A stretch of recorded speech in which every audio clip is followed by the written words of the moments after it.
Welcome to another episode of Don't Tell Me How to Fan. My name is Josh Albrecht, and with me, as always, is my buddy John Taylor. Hi, pal. How we doing? Hey, Josh, I'm doing good. I'm doing good. Yeah, you are. Bucks are in the IST final. I mean, the Emirates Cup That's final. not what I'm talking about or worrying about or caring about. Well, I too am bad, excited bud. because of that Packers game against Seattle. Now, I do have to start by saying I was not Mr. Pessimistic, blah, blah, blah. And I said that the Packers were going to win this game, and I thought they were going to handle it pretty well. And they did, but damn, did it feel good. Yeah, for the record, didn't text me when it was going well. Just for the record. But did I text you when it was going bad? I don't think it ever went bad, but I hear you. I mean, I know some people. Oh, there were plenty of things I could have complained about, and we'll get to them here. But if you want to just jump into it, I will.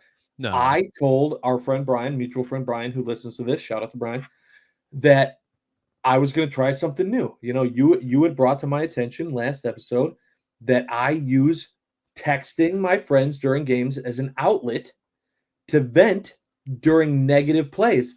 And I was like, you're right. I do that. And that's not fair to people who aren't like me, who want to just enjoy the damn game.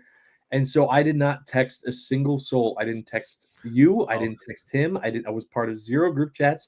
I was just like, it was either to whoever was in the room with me or I kept it inside. And I will be the first to say it sucked. It was really hard. Damn, you're just out here raw dogging your emotions. It was really hard to not just want to text someone and be like, why is he challenging that? But I didn't do it. I just kept it inside, and it'll become an ulcer later or whatever. Yeah. Because I'm a Wisconsin male sports fan, and that's apparently how our DNA works. But there were very few opportunities that I would have texted you, even if I was sticking with the plan of the past of texting you to vent. Because, man, this team, first of all, Josh Jacobs, dude. Say it. Forsake your Aaron Jones fandom. Do it. He's so much better than Aaron Jones. I mean, especially this year. Yeah. I mean, it's crazy. And Chris Collinsworth, who here's a guy who drives everybody nuts. He brought up during the game, he said it's crazy that these running backs that have found their ways to new teams are all just exploding. Saquon, Jacobs, he brought up another one, that are just having great years. Derrick Henry, the last one. Derrick Henry, thank you. I mean, Aaron Jones is having a great season in Minnesota. Don't get me wrong. It's just not at the level of Henry, correct, Barkley, and Jacobs. So yeah. I mean, but in this game, it was just right out the gate.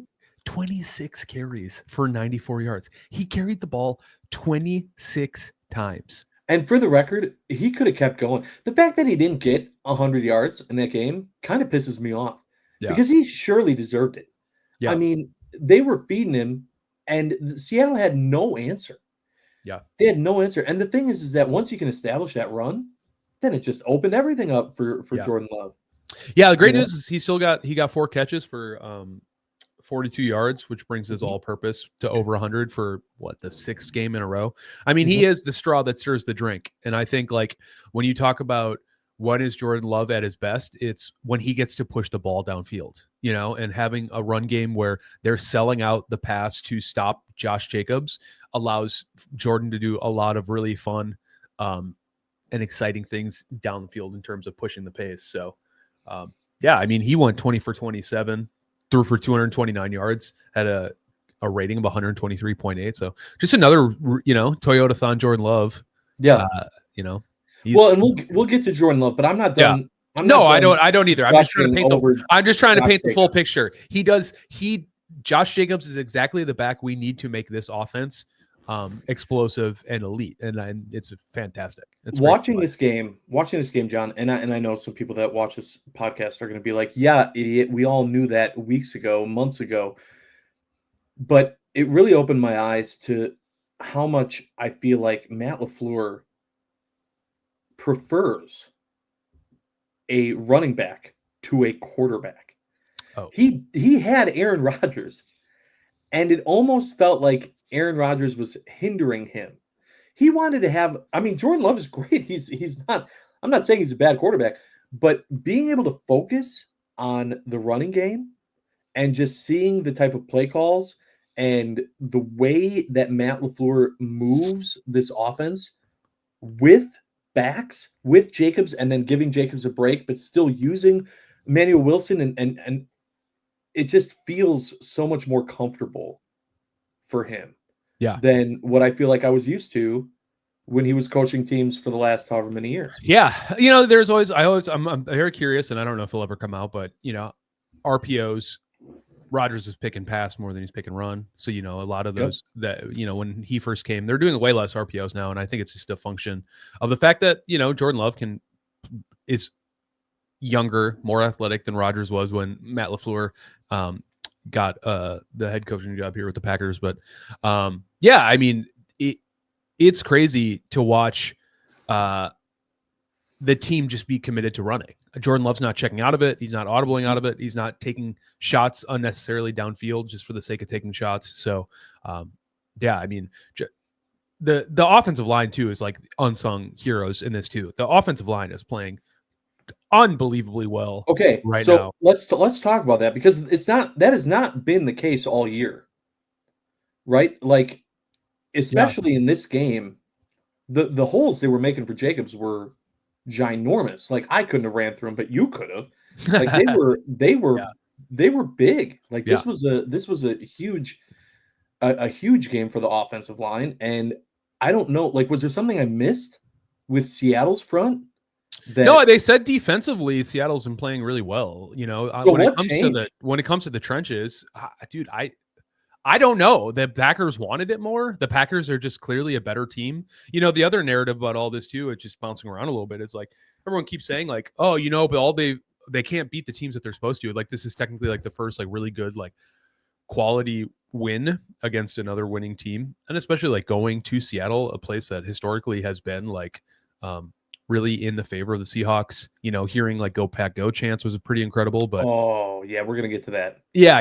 I'm mixing points here a little bit, but just to the point where I think really the Packers are just a class above offensively than the Seahawks. And same with defensively. The Seahawks have not played in the last four games they won. It's not like they were going up against the Lions, the Vikings, the Eagles. You know what I mean? We're talking about the only teams the Packers have lost to. It's like the Packers are head and shoulders above whatever this class of NFC is. You know what I mean? It's like Lions, agree. Eagles, and I'm starting to just think it's the Eagles just by the sheer amount of injuries the Lions are facing.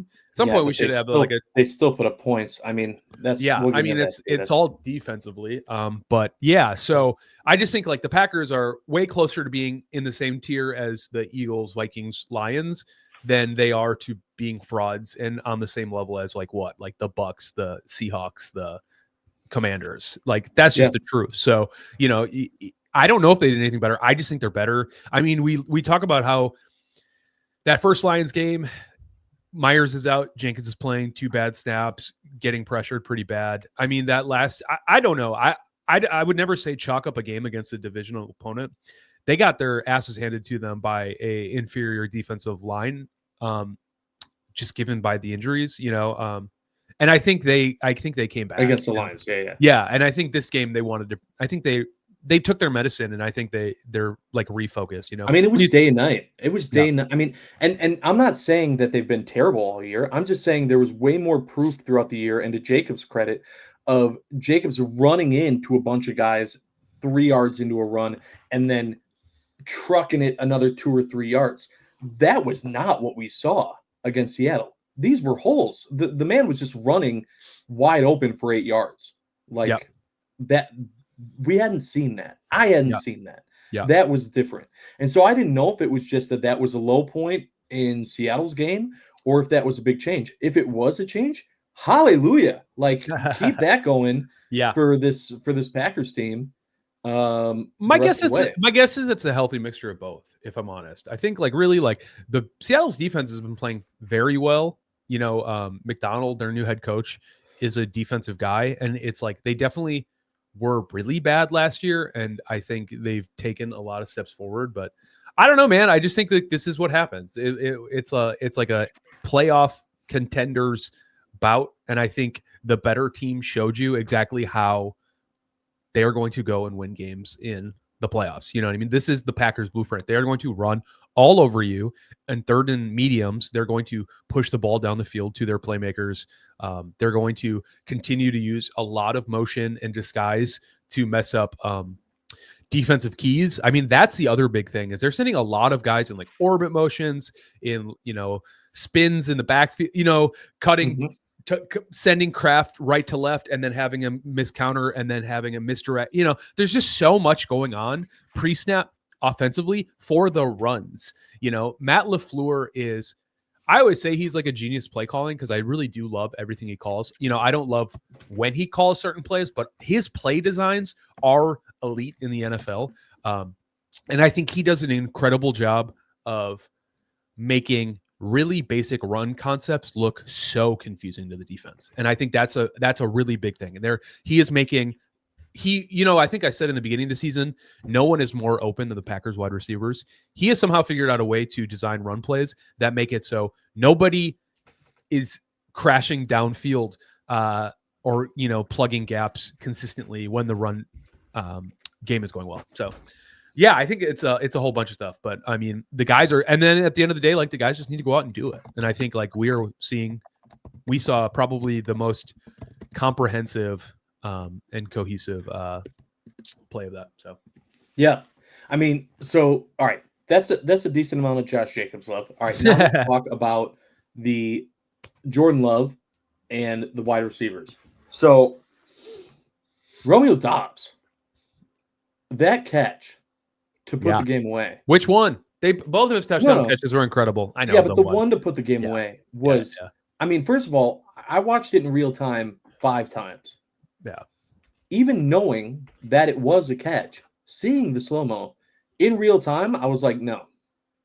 He didn't catch it. Like, he was out of bounds. It hit the ground. Like, it just, there was, every time I was like, no, there's no way that you call it that. I get why the ref did, because if it's that close, if it's a touchdown, it's being reviewed. So why not? So if I'm the ref, I'm doing the same thing. But I was just like, how the hell did he do that? And also, do I now think Romeo Doubs is like the best wide receiver on this team? Because I've been saying Reed for a long time. Yeah. And Romeo Doubs is just completely stepped. Remember, it was not that long ago that we were talking about Romeo Doubs' attitude not being used enough. What was that, 3 or 4 weeks ago?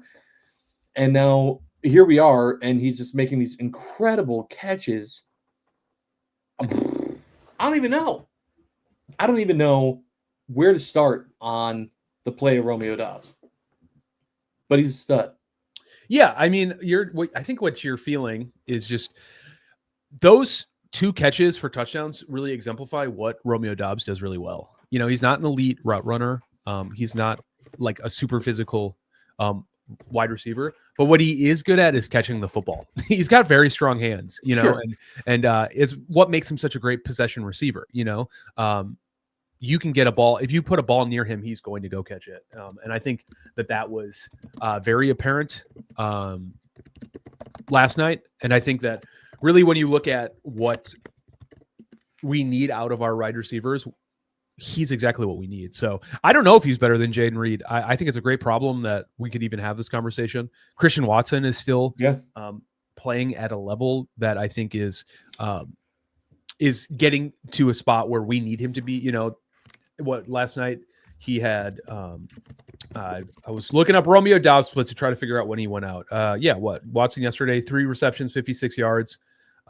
I mean, his long was 36, so he's giving you that deep threat verticality. His touchdowns are down, I suppose, but not really. He just scores in bunches. He has periods in the season.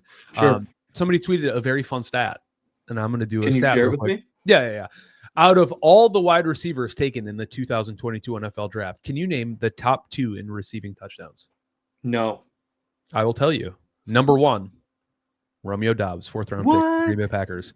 Number 2, Christian Watson, 2nd round pick for the Green Bay Packers. Yeah. Those were going to be my guesses, by the way, if I didn't let you do it. You should have guessed. You should have guessed. And these are when we're talking about guys like Drake London, Garrett Wilson, Chris Olave, Jamison Williams, Jahan Dotson, Traylon Burks. So Jahan Dotson and Traylon Burks are kind of whatever. But Yeah. you're talking And the other about ones- a the other ones are loaded getting wide picked receiver. up before them in fantasy, by the way. Yeah, those are Yeah. loaded. So, I mean, they're just giving you what you're given. I mean, we're getting to a point where just by sheer volume, we're going to lose one of Dobbs and Watson next year. I don't think we're going to be able to pay both of them. And I mean, if Dobbs puts together a few more games like this, I think it's, hey, I don't know. I do not know. I don't envy the Packers in that situation because I don't feel good about losing Christian Watson straight up.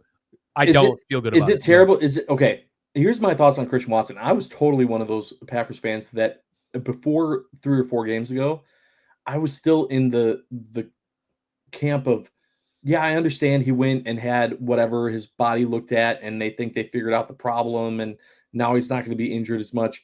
He's still a liability. He still can't stay healthy. He's just it's an athlete problem. Sometimes this happens. You just and man, he's been completely different. Yep. And a stud. Mm-hmm. I mean, some of the catches he makes now and getting open, and it's everything that we hoped we would see from Christian Watson. I'm not saying that Christian Watson is Devontae Adams or, one of these guys that's going to be a huge, like, even if they let Christian Watson go, if he'll probably get overpaid for what sure. he is. But he's definitely worked his way back, man. And is showing everything that Packers fans thought he could be. Yeah. Right now. I mean, I guess I could be talking out of my my butt here in terms of like what I think who they can keep and how they can. I know for a fact that next year will be the first year that they're not completely operating with all of this dead cap. So yeah, but still they've been working, and we're used to this as Wisconsin sports fans because we're Brewers fans, and so we know there's a limited timetable on some of these young guys before they want to get paid. And the fact that Goody and this team struck gold with all of these receivers, we knew it's only a matter of time before, you're not going to be able to keep this group together without paying all of them. And I don't know that you're going to pay all of them. Even if you can, this organization has proven that they won't, right? Yeah. So I'm not buying that either. I'm only bringing it up because when you look at next year, Ken Ingles, he's a fantastic follow for cap stuff. Yes, he's really good love at cap. Ken Ingles. He said next year they're projecting to only have 18.3 million of dead cap from the 2025. And when you look at the current 2024 salary cap, you're talking about 21.4 million in the offensive line, Bakhtiari and Nyman.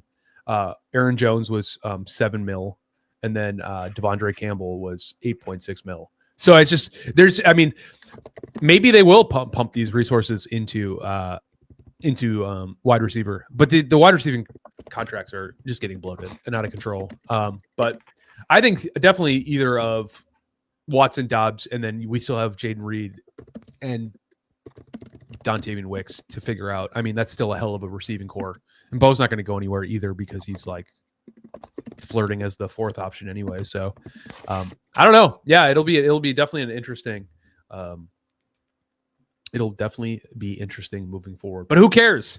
That'll be after we win the Super Bowl. Right. Right. Well, that's Super Bowl hangover. I mean, that's Super Bowl hangover problem at this point. All right. Well, we'll get to that. Let's talk about the defense before we get to the fans. So the defense, first of all, another game without having a mind blank here. Oh my God. Quarterback. Jordan Love? Geno Smith? No. Quarterback. Corner. Out for another game. Jair Alexander. Jair, thank you. Sorry, I missed the first half reorganizing my That's okay. Or I wouldn't have left you to the wolves like that. I apologize. That's okay. So another game without Jair. We saw a few. Correct. We saw a few penalties from Keyshawn. I think both of them were bullshit on the holding calls, but we did see a little bit of that from Keyshawn. I don't know. I mean, they were talking on the broadcast a little bit about the difference of now, he's playing outside. He was better inside, blah, blah, blah, blah, blah. I still think overall the defense played great.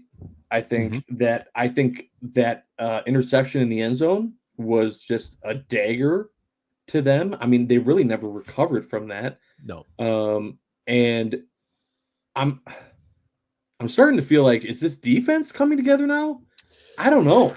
Am I getting ahead of myself here on this? I'm excited You right should be now. excited. I don't know. Should I? Yeah, you I don't should. know. I'm a You little should. And here's why cautious. you should be okay or excited. At least about yesterday's game. The Seahawks offensive line is terrible. Like all time, not all time, but they're very, very bad. And it's not getting talked enough about because Geno Smith is actually really good at getting the ball out under pressure. 7 sacks. It's not the same as 8 against the Titans, but this is a playoff contending team. It's a very big deal that they were able to get that many sacks, that many pressures on him. And the thing with Geno before he went out is the game was over before Geno went out. The tide didn't turn. They were never in this game, you know? Right. So I will say this. It is good that Geno did not make the Packers pay in terms of getting the ball to DK, JSN, and Tyler Lockett. Like those guys are not slouches. I mean, would you, does it feel right? Does this number sound right to you? How many, I made it sound like it was going to be a statement. Now I'm going to turn it into a question. How many catches do you think Jackson Smith and Jigba caught yesterday? 3. 10. He had 10 receptions for 83 yards. Did not feel like that at all. No, that's what I'm saying. Even when they were getting the ball out, they were rallying to the ball. They were getting tackles. The thing is, it's like what? Charbonnet, 8. Yeah, however you say his name. 8 carries for 54 yards. So that dude also really wasn't doing much. He averaged 6 yards a carry, but they weren't moving the ball at all offensively in the first half. Like it was really bad in the first half. So, you look at the total yards, they only put up 208 in the entire game. I mean, and I know, and they once again they talked about in the broadcast, but like Hafley went after Geno too. I mean, there were times when it was 2nd and 10, and it just like Wyatt got past him. Like he had this one spin move that like on the broadcast they were like, yeah, it wasn't that's just a basic. I was like, I don't know. That boy juked him out of his shoes. Yeah. And just plowed into Geno Smith. I loved it. And I'm just like, that's exactly what I've been missing as a Packers fan, is seeing just that type of, it's not even, I don't even call it pressure. It was just like, this play's dead on arrival. Like you had no shot to get rid of that ball. Yeah. And I don't know if that is a reality I can start to expect more down the line, or if it's just this was a one-off and don't get your hopes up. Well, I think the Packers defensive line did exactly what you would expect a talented defensive line to do against an offensive line of this caliber. So I think when you're facing lines like the Lions and the Eagles, who are probably the 2 best offensive lines in the league, it's going to be harder to come by. You know what I mean? And so I think there's managing expectations that way. I would say this. I'm not surprised they got 7 sacks on Geno and Sam Howell. I mean, Sam Howell's terrible, but I'm not surprised they got 7 sacks in that game yesterday. I would be more upset if they didn't produce in this game than if they weren't to get 0 sacks against the Lions or Eagles, because you expect that. So, it's like at some point the defense needs to just be doing what you expect the defense to do against inferior opponents, which is kind of my whole thesis of this game. At the end of the day, the Seahawks are not on the Packers level, and they made that very apparent. And the Packers handled them in such a way that I'm going, wait, are they getting to that point? We kept having conversations. You and I had talked episode after episode, like, do we think they can get to a point? Do we think they can compete? And I say absolutely. I absolutely think this team can compete with anybody in the NFC to get to the championship, especially now that the Lions, we have to talk about it. And we can if we jump back to you want to do it now? Let's do it now. Yeah, we have to do it. We have to do it. They've lost Carlton Davis with a broken jaw. They lost their backup cornerback. I don't even remember what his name is, but that's not good. They lost McNeil with an MCL sprain or an ACL sprain or whatever it is. And then what else? David Montgomery is now out indefinitely after suffering an MCL injury. So Knuckles of Sonics and Knuckles is out. So it's like the injuries are finally biting the offense a little bit. And granted, Jahmyr Gibbs will be just fine. He can produce enough that it's not going to be an issue. But the Lions defense has been so injured that they've been able to just outscore on the offense because their offense is generational talented. Losing a guy like Montgomery is an issue. Sam Laporta is not producing the way that he was last year. I know. Here's the anxiety. All of your I know you're trademark. It's hard to believe. What I'm saying is there's still 3 games left in the season. I would not be surprised if the Lions drop one you wouldn't have expected 2 weeks ago, just by sheer adversity. They've literally lost 2 to 3 foundational pieces in every level of their defense. And you're going to tell me the Packers can't hang with them now?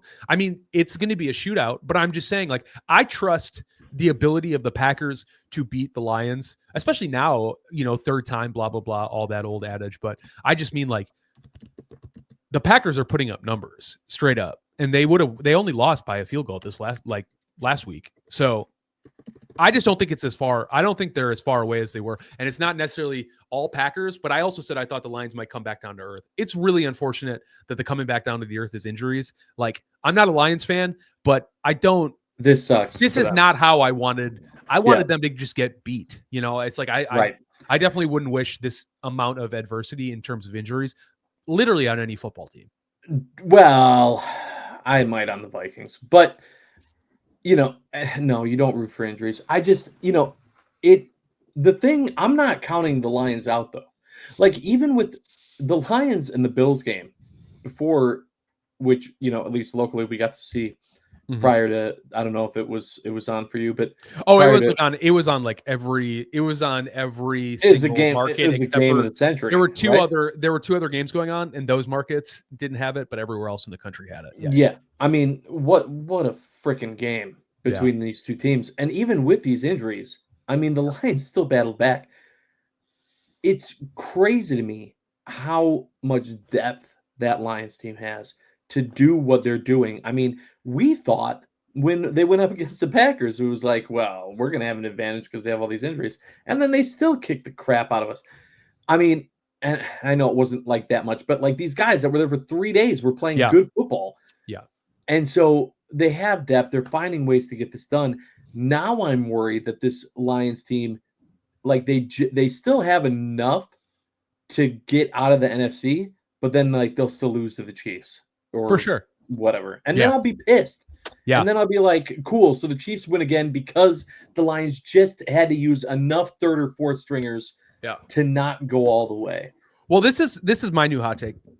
I'm not sure the Lions win the NFC North anymore. They still have to play the Vikings. Whoa. Yeah. You think the Vikings take the North? I think they could. I mean, what? They're gonna have the same. They're gonna have Hold on. They're gonna have the same record after tonight. The Vikings are not going to lose to the Bears, and they're both going to be sitting at 12-2. Right now, the Lions have the tiebreaker, but they'll be the same record. They still have to play each other. I thought the Vikings were the paper tigers, and that Sam Darnold wasn't all that in a bag of chips, and that this Vikings team has gotten lucky the last like 4 or 5 weeks, and that they showed their ass, and they're not really this team that we saw the first 5 or 6 weeks of the season. And now you think that they're going to pull it together enough I don't know, man. I'm just saying the Bears aren't good. That's going to be a win. They're going to play the Seahawks. I mean, if they play half as well, especially if Sam Howell's the quarterback, they're going to beat the Seahawks. I think we beat them, and I think they beat the Lions, especially with all these injuries. I just think like Brian Flores is a hell of a defensive coordinator. You don't have to go score for score anymore. Oh, I hate that. Because the defense isn't going to stop them. I'm just saying, like, it's the Lions are not infallible like I thought they were 5 weeks ago, 6 weeks ago. Like, this is like you're making valid points, but this is an all-time like travesty in terms of injuries. It's insane.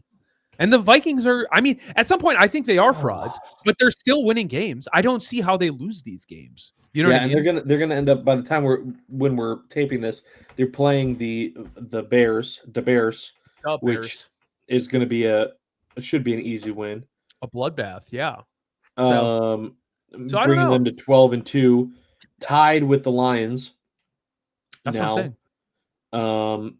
yeah, and also that was the other thing that sucked about the Packers win. The only thing I guess I should say that sucked about the Packers win is it helped clinch a playoff spot for the Vikings.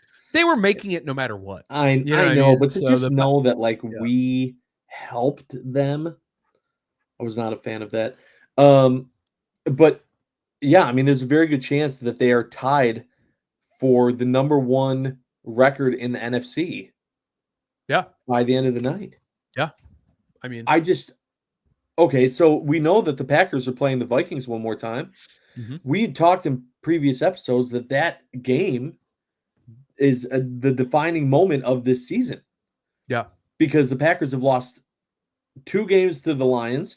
They can't lose 2 games to the Vikings and expect to get that number one wild card spot. Mhm. They need, their record. Unfortunately, their overall loss record is against majority of the teams in the NFC North because we're just stacked. Yeah. But are you now thinking that the Packers aren't going to be the Vikings? I mean, you can't tell me that you think the Vikings are going to take the division and then say that you're confident the Packers are going to be the Vikings in Minnesota. I think the Packers are going to beat the Vikings Oh, in see, Minnesota. you And can't do the this. math absolutely works. It absolutely works. I Wow, said I think they're going to lose wow. one more game. I think the Packers are a tougher opponent than the Lions right now.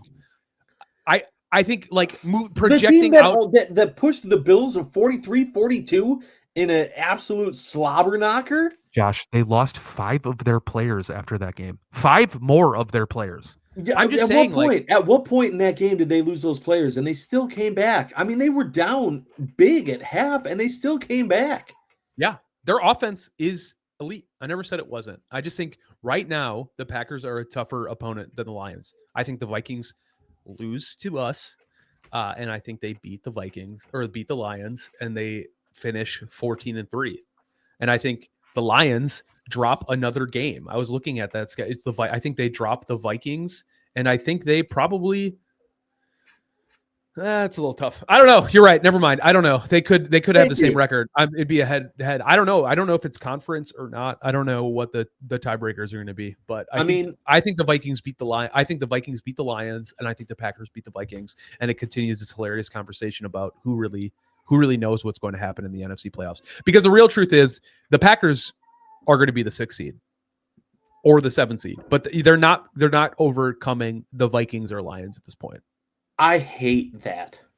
It is what it is. We're running out of games here. No, yes. If the Vikings lose tonight to the Bears, sure, but I don't know how that would happen. Okay, but realistically, okay, there are 3 games left. One's against the Bears, or 4 for the Vikings. Yeah. Right. Okay, so who do the Vikings have left? Bears, Seahawks, Packers, Lions.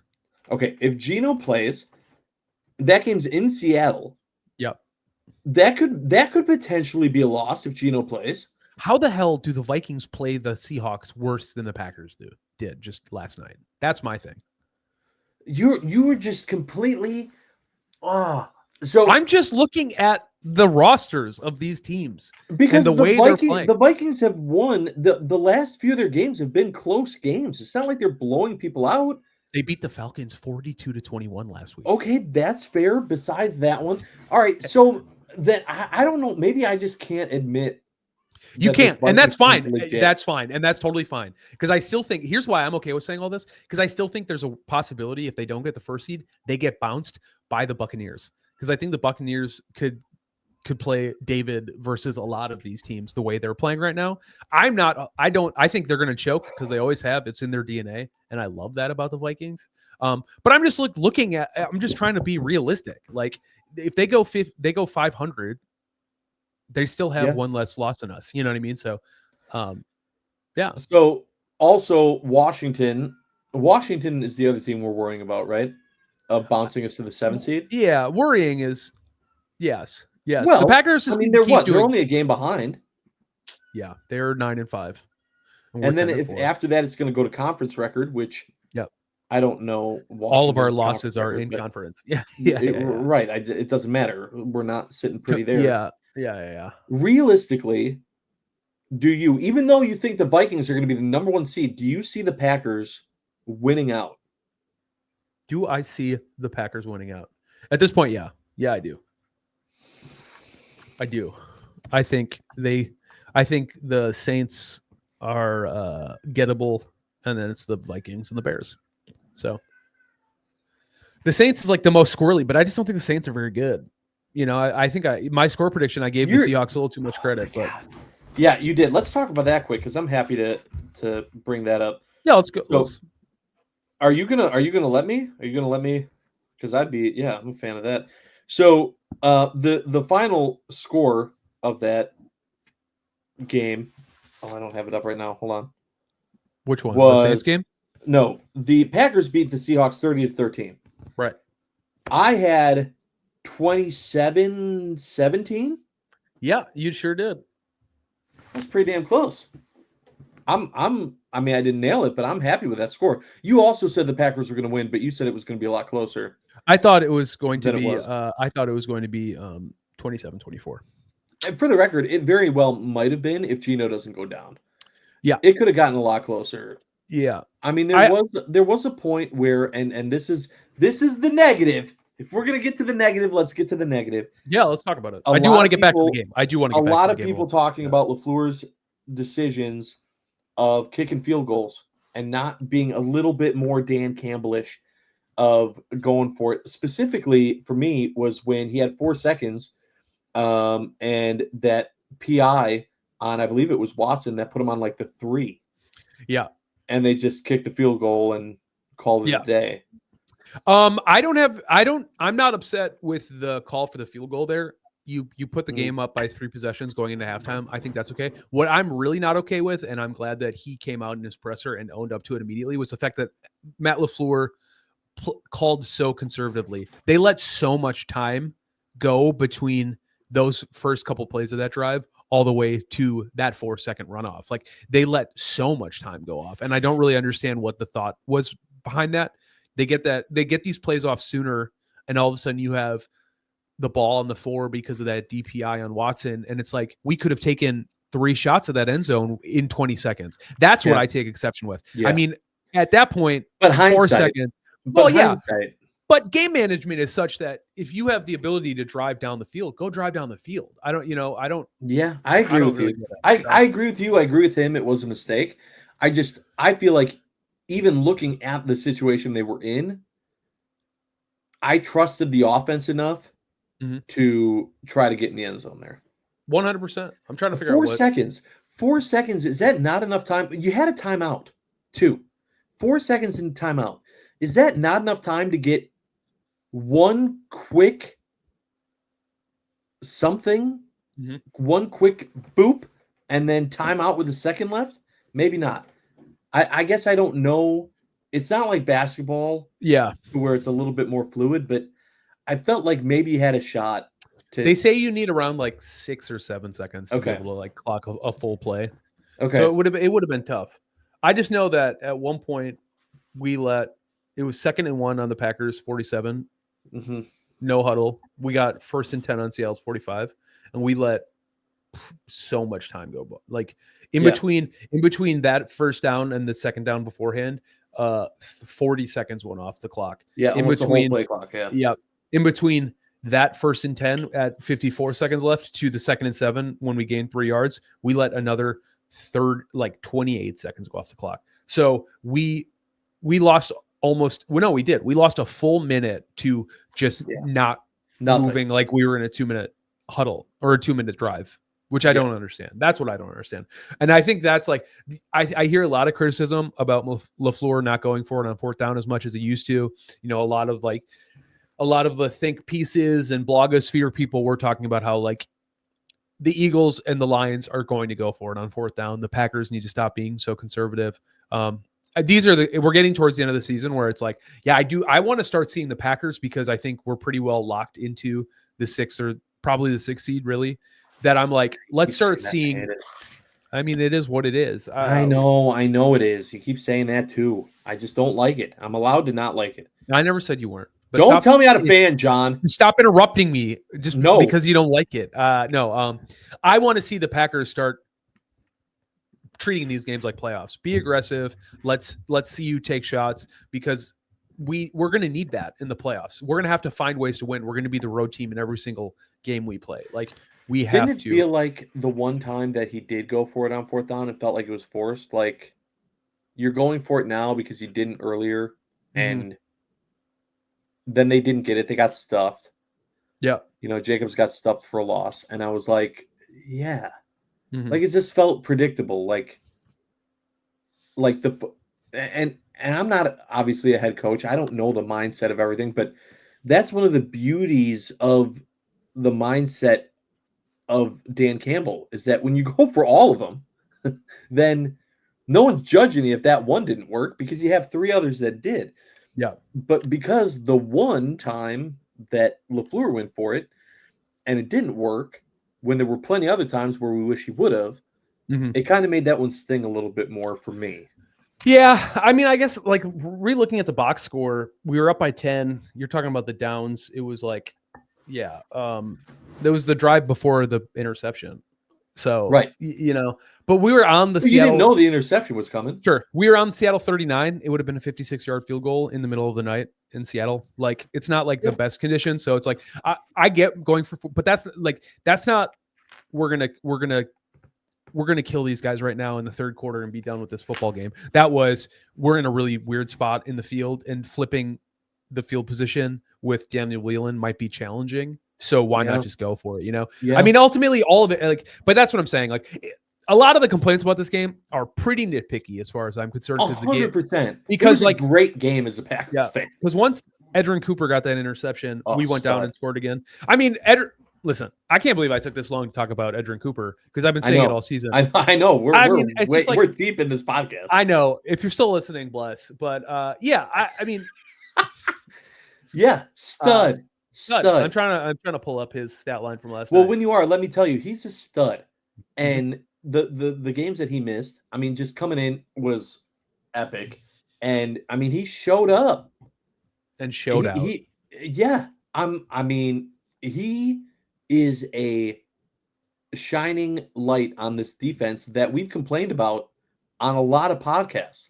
Yeah, we've complained about a lot of things. It's been a lot of, well, the defense wasn't great except for Xavier McKinney.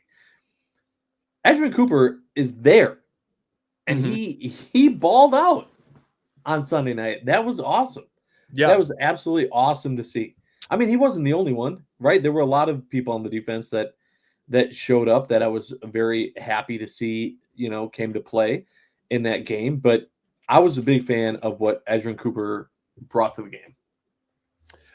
Yeah, I mean, you're talking about 7 tackles, 2 for loss, 2 pass breakups, 2 quarterback hurries, 2 quarterback hits, 1 sack, 1 interception.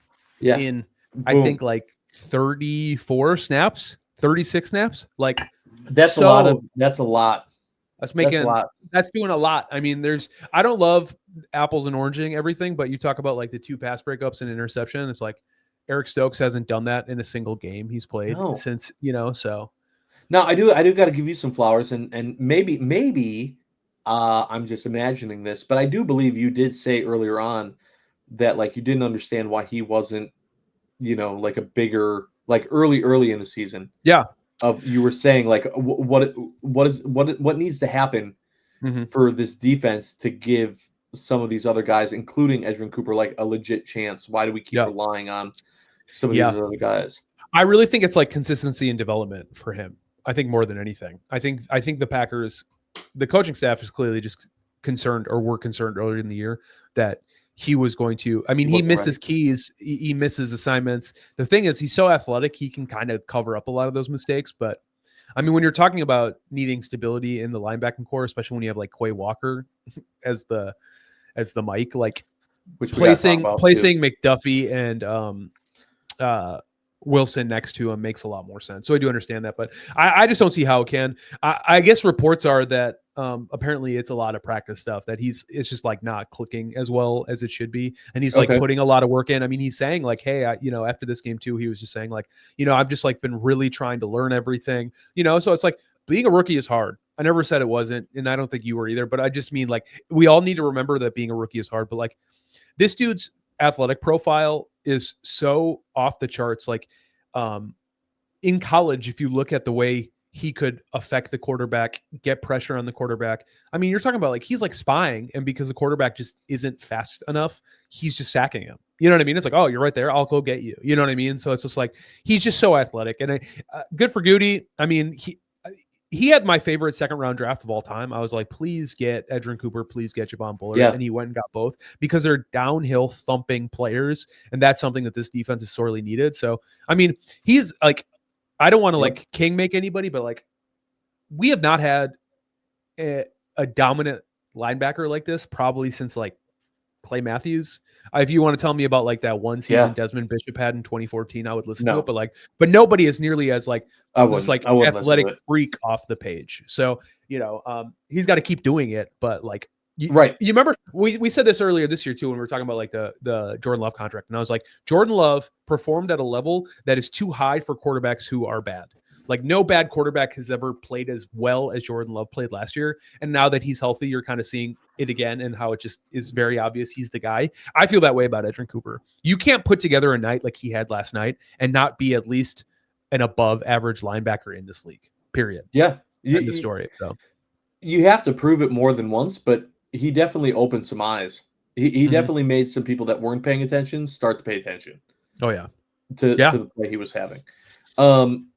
Overall defense, are you thinking this defense is coming together? Because we've had a lot of conversations about how this defense was going to let us down in the playoffs. They were going to be our Achilles heel. I've talked to multiple people. I've read stuff. The people are out here saying that without Jair, who for some reason took me a minute and a half earlier to remember his name, that without Jair, this team's in trouble. And I don't know where Jair is going to be, but I'm not counting on him for the rest of the season. I think you can definitely count on him at some point to return this season. The fact that he didn't get surgery and they didn't put him on IR. Yeah, but at what level? Like I'm not expecting prime Jair at any point. I don't feel confident in Jair if he sits out the next 2 games, and then is just there for the first game of the playoffs. Like I think he'll be back for the Vikings game, I guess is why I'm having a hard time. So you think he'll miss the Saints I think they'll game? sit him one more time, do 6 games, and I think they'll have him play against the Vikings, tune up against the Bears, and go for the playoff push. Because I still think 80% Jair Alexander is still the best cornerback on this football team. Jair is such a special talent, and it's like he's not producing the way he's not producing the way he used to, and that is frustrating because he's still in his prime. These injuries are compounding in a way that it is very concerning.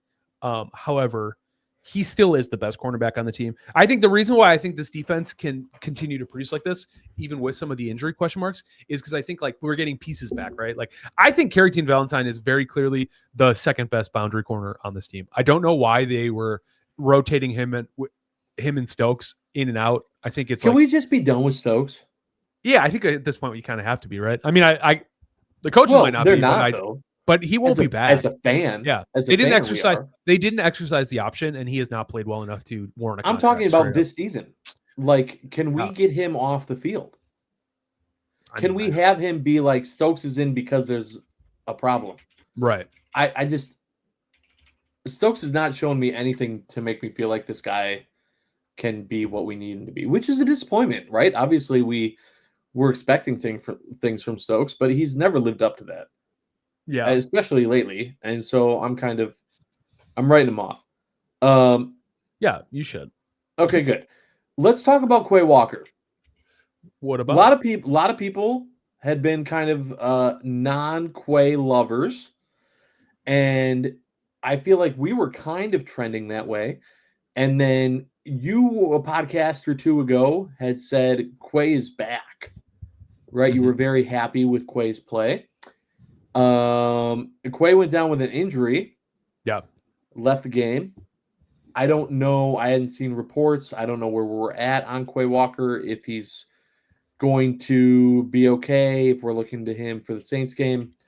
But who went in for Quay, and are we feeling okay, or is this team in trouble without Quay Walker? I think if Edgerrin Cooper can produce the way he's been producing, I mean, like last night. I mean, they're not obviously, the same. They're not. It's not like Cooper went in for Quay Walker though. right? Like, you But I know, mean, the shuffling of the personnel will sure. be such that it just, I think, like in terms of playmaking, I mean, you're gonna have to make probably McDuffie your Mike linebacker. And the reason why it was always bad is when Edgerrin Cooper was hurt and Quay was out or not playing well. You really watched the middle of the defense suffer because McDuffie and Wilson couldn't do it. I think that if you have McDuffie playing the mic and you have Cooper playing alongside of him, assuming we're in a nickel, which, that's the other thing is like, maybe you don't. Maybe you play more traditional base defense, especially if Bullard's hurt, and you run 3 linebackers and you allow for your seasoned guys to make some plays. I don't know. I just think there's enough personnel to work their way around it. Because Cooper is out, Quay started playing the way we thought Quay should be playing as a first-round draft pick, and it was producing. So it was awesome. So I think it's just like it's unfortunate that one athletic freak is leaving as the other one's coming back, and it doesn't really feel like they've been able to play on the field at the same time a lot. But do we know who came in for Quay when he went down? I mean, was it Mosby? Was he? I feel like I was like, I don't even know who this guy is who came in. That's my big thing is that I'm not a huge fan of Quay Walker, but if they're going to run the same schemes, I just don't know that I'm in love with the backup. I don't know that there's someone sitting behind Quay, like you were talking early in the year with wanting to get Cooper some more play. I don't know that there's someone sitting behind Quay that I'm like, man, I really wish they were giving this other guy a shot. Yeah. And that's what makes me feel like this Packers team, as much as I don't love Quay Walker, we need Quay Walker. Yeah. There's not a better Eric Wilson came in and filled the void. 37 snaps as the every down linebacker. So he just called the rest of the game because there was only 69 plays 59, excuse me. Yeah. So Eric Wilson played 37 snaps once he went out as a signal caller. And then, he played 23 more on special teams. The dude's a maniac. After missing 3 games, Cooper played 34 and Isaiah McDuffie played 25. And then Tyrone Hopper came in at the end. So I just think between the 3 of them, Cooper, McDuffie, and Wilson, I think they'll be able to figure it out, especially against the Saints team who doesn't have, their tight end situation isn't such that I'm like shaking in my boots. Yeah. Chris Olave's on IR. So it's not like the middle of the field is like this insane pressure point. So I think they can make do. There is no reporting on what his injury is, and they don't have to for a while. So Quay? Quay. They said he was out with an ankle, but they don't know how severe or any of that stuff. Yeah. David Chow, Pro Football Doc. I feel like we've Dr. Chow. He thinks it's a left aversion high sprain. Okay. Yeah. We're not confirming that. No one knows if that's true or not. Okay, let's talk about the fans in this game. All you hear about, I mean, we talked a little bit last podcast before about how Lambeau has changed, right? Playing at Lambeau in the cold is not what it was.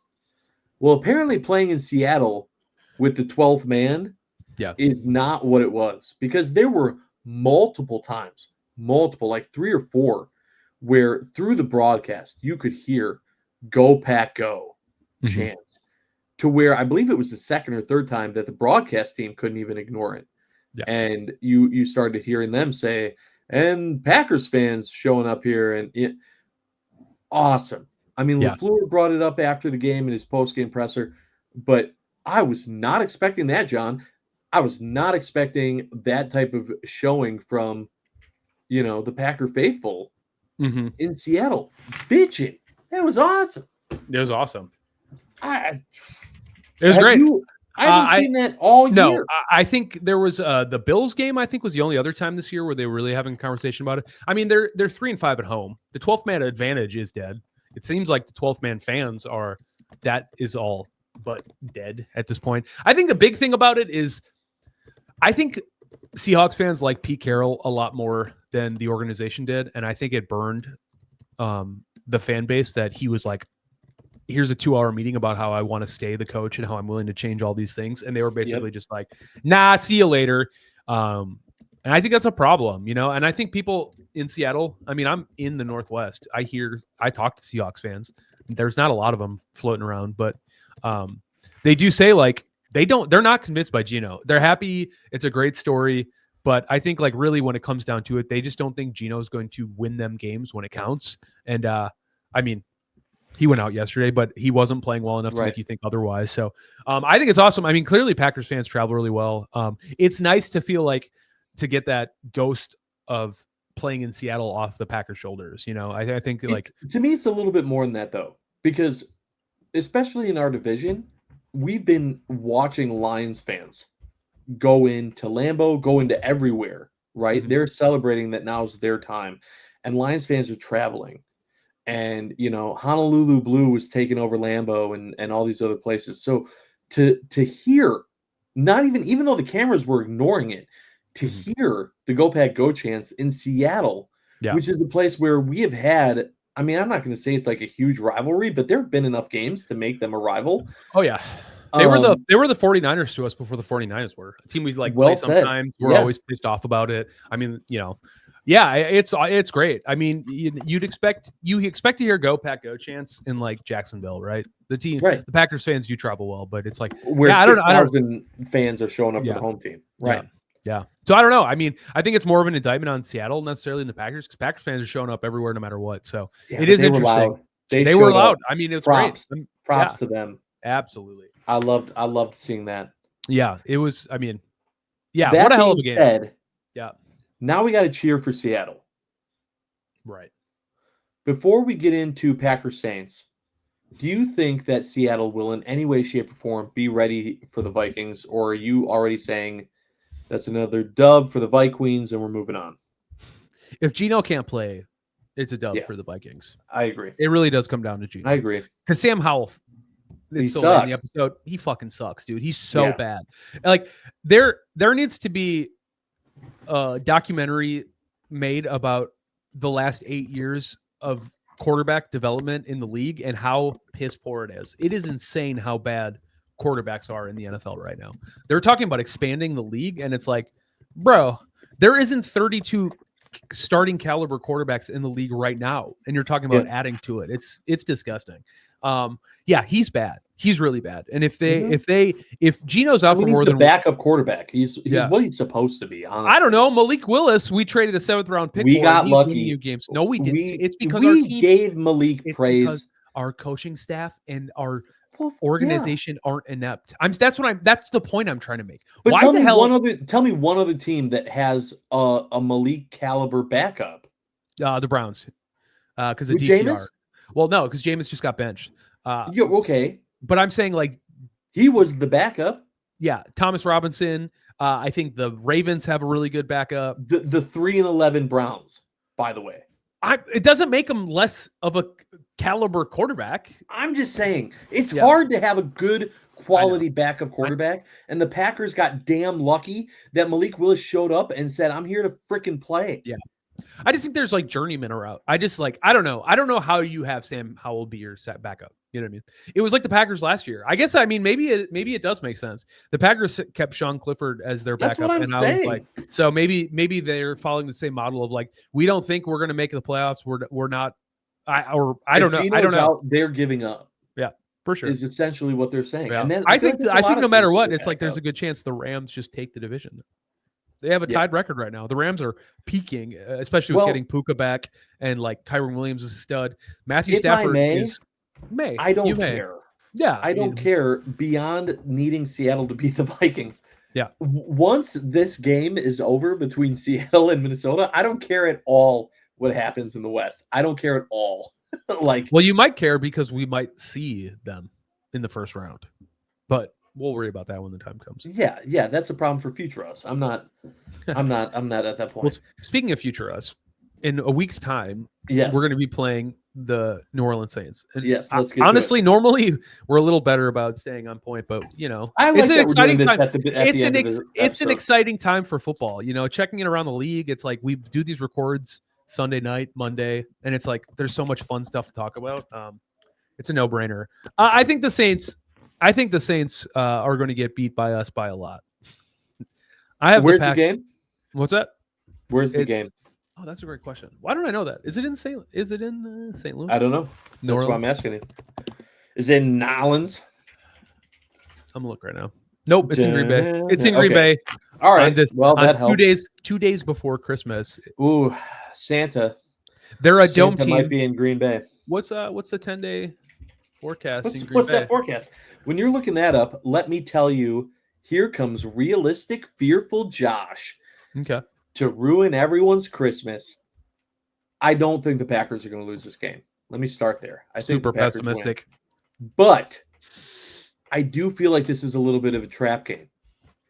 I think that the Packers are looking at the Saints team. Their record is not great. Their season is essentially over. And they're worrying about having to go to Minnesota the next week in a game that's going to define the Packers season. A game that I think is still going to have meaning. Now, I think we've established, right, that if the Vikings win tonight and then win the next game, it might not even matter. Yeah. Even if the Packers beat the Vikings, it's not going to matter. They're not going to get ahead of them in position. So that might change things a little bit. But they'll also have a team coming up their tail. So I think they're going to focus so much on that Vikings game that this Saints game is going to be a little bit of a trap. And I think that it's going to be a heart attack inducing loss of hair, classic Packers. Oh my God, what are we doing? Are we seriously going to lose this game that we need to win to the Saints at home type of game? And then we'll pull it out. Okay. I think they'll win, but it is not going to be like this game against Seattle.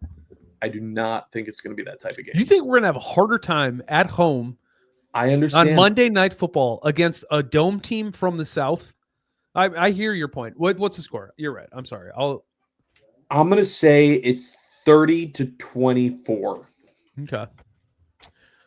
But it's going to feel really, really close all game. Like 27-24, and we get a field goal to make it so they have to like drive down and get a touchdown. Makes it harder, I think it's going to literally be like we're up 6, but they have the ball, and we're going to be like, God damn it. Are we going to literally lose this on an extra point? Like, because the Saints are just going to hang around because our defense is going to let them hang around. And it's going to piss me off. It's going to be one of those games. Okay. Here's what I'll say. It is going to be apparently 28 degrees at night during the game. So it's cold for the Saints. I promise you that. It's 28 walk in the park. For Wisconsinites, Saints are 2-4 away. They're 5-9 right now. They don't have their starting quarterback. Their backup is not great. They lost Taysom Hill. I mean, none of these are reasons. I think the Packers win 37-20, and I don't think it's particularly close. I think it could be like 30-13. And it's just like, oh, we're just like trading late touchdowns at the end. And the reason I say this is because you're right. Could they be looking towards the Vikings? Sure. But you know what they can do if they win against the Saints? Clinch a playoff berth. They haven't clinched yet. So they are playing for something. You're right. So it's all about the difference between my prediction and your prediction is legitimately just Packers mentality. Yep. They proved in this game against Seattle that if this same team that just whoops Seattle comes out at home against New Orleans, your prediction is going to be spot on. Yep. The game's not even going to be close. They proved that this team against a team like Seattle against the Saints is going to whoop them. If the Packers make this game close, it's going to be because of the Packers, not because of the Saints. I do not think the Saints are going to have some epic game. It's going to be sloppy play, mistakes, and just dumb, irritating Packers football. Yeah. God, I hope that's not the case. But the fact that the Vikings are the next week is what's giving me this trap play feel. Either way, I think the Packers come away with a win, and it's going to be a necessary win as they try to hold on to that 6 seed with a bunch of teams coming up their ass in that 7 spot. But yeah, all in all, great win by the Packers over Seattle. Loved watching that game last night, and I'm hoping it's the same thing, an early Christmas present at That'd be Lambeau. nice. Hell yeah. Would be. Man, we did it. We made it the whole time without having to talk about this dumb tournament that the Bucs are going to the finals in. I will say quickly, I love Giannis so much. I loved his interview when he said, "I'm just evolving." I like got my Pokemon feels, and I was like, "Can Giannis evolve into like Mega Giannis? Like, what is even happening?" He's a stud. I love him so much. I need to meet him someday. I want the Bucks to just continue to play well. I don't care if they win a mid-season tournament. It's a game to root for. I'm going to root for the Bucks. Go Bucks. Of course. I agree with you on that. And also, honestly, this Thunder team is probably the best team they've played this season besides the Celtics. So it'll just be a really good test to see where we're at. Like that. Are I these like that rotations? outlook. Yeah. So I don't know. Also, I don't know. It's fun. I'm having fun. Who cares? Cool. Go Bucks. Go Bucks. Go Bucks. Packers. Go Packers. Sorry, Devin Williams trade. Yep, Devin Williams got traded. Don't really care. A lot of people were upset that we didn't get enough. I'm sorry. I'm a fan of a small market baseball team, and that's kind of par for the course. Dude, Nestor Cortez is like an absolute innings eater too. Like if he comes back from that injury, he's like what he put up last year with like top. I don't remember exactly what I was reading, but he's a quality starting pitcher. They traded a position of depth for a position of need. So that feels good to me. And this Caleb Durbin dude might just be icing on the cake. Pat Murphy seems to be excited about him. I don't know why people think closers are going to yield these like insane packages. They never have. They never will. And we have plenty of options behind Devin Williams. I mean, we learned that from before Devin. Josh Hader. And with Josh Hader. And now, I mean, we got way more from Josh Hader, by the way. But also that was a mid-season trade. Yeah. That wasn't an off-season trade. Okay. Yeah. So clearly there was a team that was willing to sell a little bit more of the farm because they were trying to make a push.